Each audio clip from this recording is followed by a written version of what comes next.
मेरा नौकर रोज रात को मेरी मालिश करता और मालिश के बहाने मुझे हाथ भी लगाता था। नौकर का हाथ अपने जिस्म पे महसूस करके मुझे बहुत ज्यादा अच्छा लगता था। लेकिन नौकर ने एक रात मुझे अकेला पाकर पूरी रात मेरे साथ।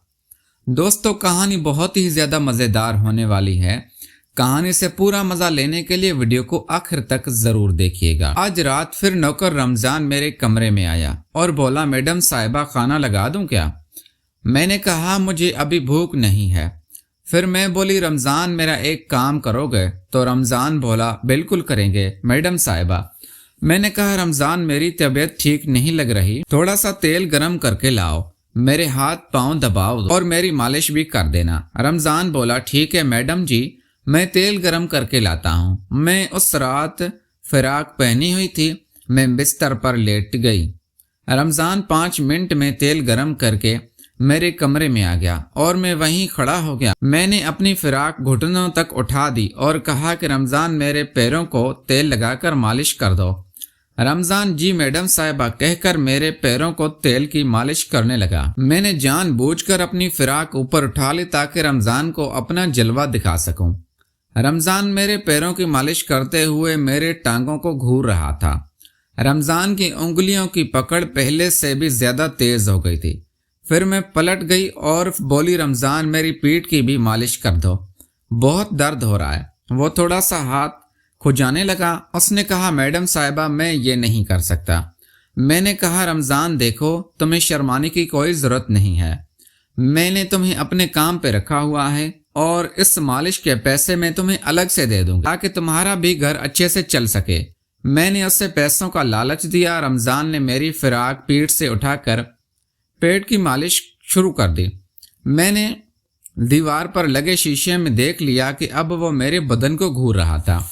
मैंने कहा, रमजान मेरी पीठ पे अच्छे से मसाज करो। वो कांपते हाथों से मेरी पीठ की मसाज कर रहा था। उसके हाथ बहुत ज्यादा कांप रहे थे। थोड़ी देर बाद मैं पलटकर सीधी हो गई और बोली, रमजान पेट की भी मालिश करो। रमजान बोला, मैडम साहिबा ये क्या कह रही हो? रमजान बुरी तरह से कांप रहा था और हिचकिचा रहा था।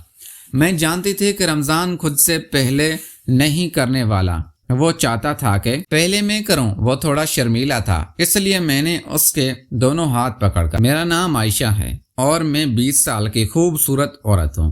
मेरी शादी को 3 साल हो चुके हैं।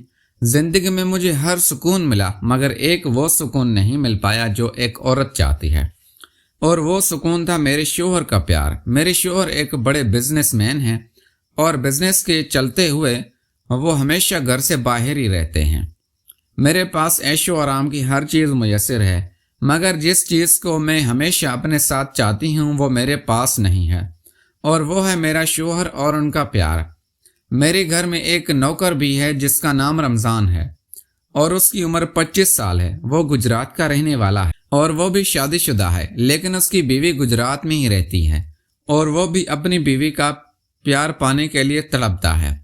पिछले साल की बात है कि मेरे शोहर जब घर आए थे, एक दिन के रुके और पूरा दिन फोन पर ही लगे रहे और रात में मुझे बोले कि वो 1 महीने के लिए दुबई जा रहे बिजनेस के सिलसिले में। उस रात में फूट फूट कर रोती थी। हर बार मेरा शोहर जब भी घर आता वो सिर्फ 1 दिन के लिए ही रुकते और फिर चले जाते, और मैं हमेशा की तरह अपने शोहर के प्यार के लिए तरसती रह जाती। यह भी कोई रिश्ता है? उनके घर से जाने के बाद मैंने खूब शराब पी और मेरी तबीयत खराब हो गई। मेरे नौकर रमजान ने मुझे अस्पताल में भर्ती करा लिया। इलाज के बाद मुझे घर ले आया और बहुत खिदमत की। तबीयत ठीक होने के बाद मैंने एक दिन उससे बुलाकर उसका शुक्रिया अदा किया। रमजान बोला, मैडम साहिबा हम तो आपके मुलाजिम हैं, आपकी हिफाजत करना हमारा काम है। हम अपनी गरीबी के चलते बीवी बच्चों से दूर हैं, यहाँ कमाई के लिए पड़े हैं और आप सब कुछ होते हुए भी अपने शोहर से दूर हैं। माफ करना मैडम जी, ज्यादा बोल दिया। हमारी जब से शादी हुई है हम अपनी बीवी के पास सिर्फ 3 महीने ही रह पाए थे। उसके बाद से 1 साल हो गया है और अभी तक हम अपने घर वाली से नहीं मिले हैं। बहुत याद आती है उसकी, मगर कमाएंगे नहीं तो घर कैसे चल पाएगा। मैंने उससे 500 रुपये दिए और कहा, जाओ अपने घर हो के आओ, और बोला, नहीं मैडम जी ہم یہاں سے پیسے گھر نہیں بھیجیں گے تاکہ ہمارا گھر چلتا رہے۔ ہم آپ کی خدمت میں یہیں پر رہیں گے۔ آپ کا بہت بہت شکریہ۔ ویسے بھی مالک گھر پر نہیں ہے، اس لیے ہمیں آپ کا خیال رکھنا پڑے گا۔ رمضان کی باتیں میرے دل کو چھو گئی۔ یہ غریب انسان اپنی بیوی کو اتنا پیار کرتا ہے، اور ایک میرے شوہر ہیں کہ انہیں میری یاد بھی نہیں آتی۔ کتنا تڑپتا ہوگا وہ یہاں پر اپنی بیوی کے بنا، ٹھیک ویسے ہی جیسے میں اپنے شوہر کے بغیر۔ تب بھی مجھے ایک برا خیال آیا کہ ہم دونوں ایک دوسرے کی تڑپ کو بھی دور کر سکتے ہیں۔ تب سے میری نظر رمضان کے لیے بدل گئی۔ ایک دن وہ گھر میں صفائی کر رہا تھا۔ اس وقت اس نے نیچے صرف ہاف پینٹ پہنی ہوئی تھی۔ مجھے اس کے مسلس اور جسم دیکھ کر کچھ محسوس ہو رہا تھا۔ میں نے ٹھان لیا کہ رمضان کے ہاتھ اس کی اور اپنی دونوں کی تڑپ مٹا لوں گی۔ میں نے اسے اپنے قریب لانے کے لیے نئے طریقے اپناتی تھی، لیکن اس کا دھیان ہمیشہ گھر کے کاموں پر ہی رہتا۔ میں جان بوجھ کر اس کے سامنے چھوٹے چھوٹے کپڑے پہنتی تاکہ اس کا دھیان بھٹکے اور وہ میری طرف متوجہ ہو، لیکن وہ تو ہمیشہ اپنے کاموں میں ہی بزی رہتا۔ میں جب نہانے کے لیے جاتی تو باتھ روم کا دروازہ جان بوجھ کر کھلا چھوڑ دیتی، اور اکثر رمضان کے سامنے میں چھوٹی چھوٹی نائٹی کپڑے میں ہی رہتی، لیکن میرے ساتھ ٹھنڈے فیل ہو چکے تھے۔ مجھے لگا مجھے کوئی اور ٹرائی کرنا چاہیے جس سے رمضان جلدی بہک جائے۔ میں نے رمضان کو ایک بار اپنے پاس بلایا اور اس سے کہا کہ آج میرا شراب پینے کا دل کر رہا ہے۔ اس نے کہا، میڈم جی، شراب صحت کے لیے اچھی نہیں ہوتی۔ پچھلی بار بھی آپ نے اتنی شراب پی تھی کہ آپ کی طبیعت خراب ہو گئی تھی۔ میں نے کہا، تو پھر میں کیا کروں؟ مجھے اپنے شوہر کی بہت یاد آ رہی ہے اور میں شوہر کا پیار پانے کے لیے تڑپتی رہتی ہوں، اور میرا شوہر میری بے چینی کو نہیں سمجھتا۔ وہ خاموشی سے سر جھکائے میری باتیں سنتا رہا۔ میں نے 2 گلاسوں میں شراب ڈالی اور ایک شراب کا اٹھا کر میں نے رمضان کے ہاتھ میں دے دیا۔ اس نے کہا، میڈم جی، میں شراب نہیں پیتا اور میری اتنی اوقات بھی نہیں ہے جو میں اس طرح سے شوق پالوں۔ میں پوری طرح سے بے بس تھی، آخر کروں تو کروں کیا؟ پھر میرے شیطانی دماغ میں ایک پلان آیا۔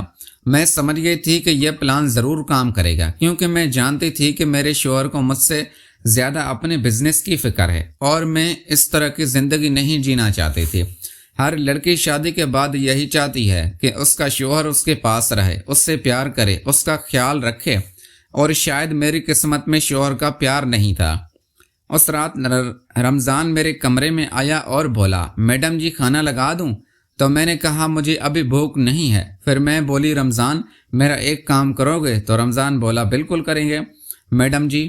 میں نے کہا، رمضان، میری طبیعت ٹھیک نہیں لگ رہی، تھوڑا سا تیل گرم کر کے لاؤ اور میرے ہاتھ پاؤں دباؤ اور میری مالش بھی کر دینا۔ رمضان بولا، ٹھیک ہے میڈم جی، ہم تیل گرم کر کے لاتے ہیں۔ اور اس وقت میں فراق پہنی ہوئی تھی۔